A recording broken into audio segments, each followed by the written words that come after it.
Assalamualaikum warahmatullahi wabarakatuh. Perkenalkan, nama saya Dinda Elvadiana. Saya adalah mahasiswi dari jurusan Bimbingan dan Konseling Islam semester 4 unit 1 pada Institut Agama Islam Negeri Langsa. Salam kenal semuanya. Kali ini saya akan membahas tentang kognisi sosial atau bagaimana cara mengorganisasikan informasi sosial khususnya pada lingkungan baru. Apa sih kognisi sosial itu? Jadi, kognisi sosial adalah studi tentang bagaimana orang menarik kesimpulan atau inferensi dari informasi sosial yang ada di lingkungan.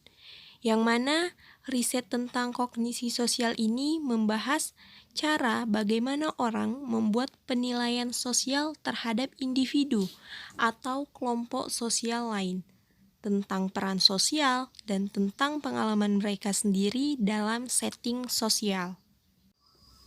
Yang mana dalam kegiatan sehari-hari kita tidak pernah terlepas dari sebuah tindakan, baik itu tindakan yang bersifat rasional maupun irasional, yang sama-sama dituntut oleh pemikirannya, apa yang diyakini, dan apa yang diantisipasinya.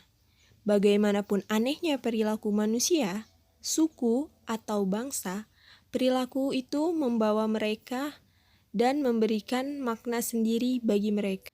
Sedangkan menurut para ahli, kognisi sosial sendiri memiliki berbagai macam pengertian. Contohnya ya, seperti menurut Baron dan Brain, kognisi sosial adalah tata cara kita dalam menginterpretasi, menganalisa, mengingat, dan menggunakan informasi tentang dunia sosial. Adapun menurut Laki, kognisi sosial adalah berpikir tentang kenyataan sosial. Dan yang terakhir, yaitu menurut Geris dan kawan-kawan, mengemukakan bahwa kognisi sosial berarti pengertian akan tingkah laku orang lain. Bagaimana sih cara menganalisa peristiwanya? Dalam menganalisa peristiwa, terdapat 3 proses, yaitu yang pertama, attention, di mana proses pertama kali individu memperhatikan gejala-gejala sosial yang ada di sekelilingnya. Yang kedua yaitu encoding, yang mana memasukkan apa yang diperhatikan ke dalam memori dan menyimpannya. Dan yang terakhir atau yang ketiga yaitu retrieval. Apabila kita menemukan gejala yang mirip, kita akan mengeluarkan ingatan kita dan membandingkannya. Apabila ternyata sama, maka kita akan mengatakan sesuatu mengenai gejala tersebut, atau mengeluarkannya di saat akan menceritakan peristiwa yang dialami.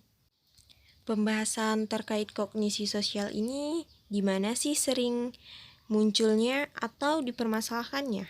Dalam kognisi sosial ini merupakan suatu wilayah teori dan juga penelitian dalam bidang psikologi sosial yang memfokuskan pembahasannya pada mediasi kognitif fenomena psikologi sosial yang memiliki kaitan yang cukup kuat dan juga erat dengan studi mengenai perhatian, persepsi, memori, dan wilayah kajian terkait dalam bidang psikologi kognitif, psikologi perkembangan, dan juga psikologi klinis.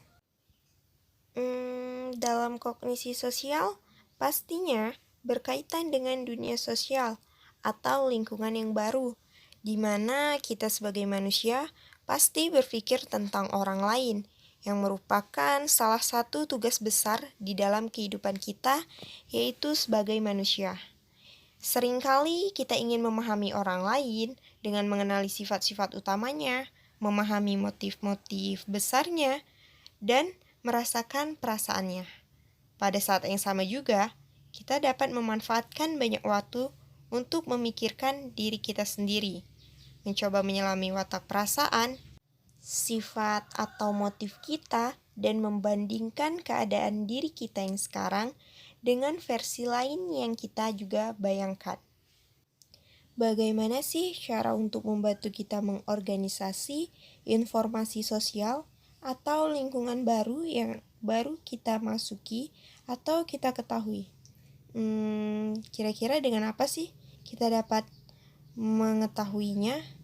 Ya, kita dapat mengetahuinya dengan cara menggunakan skema, yang mana skema sendiri adalah kerangka mental yang berpusat pada tema-tema spesifik yang dapat membantu kita mengorganisasi informasi sosial dan menuntun pemrosesannya.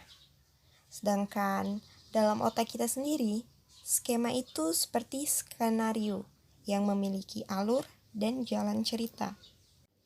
Dalam kehidupan sehari-hari ada nggak sih satu contoh terkait tentang skema?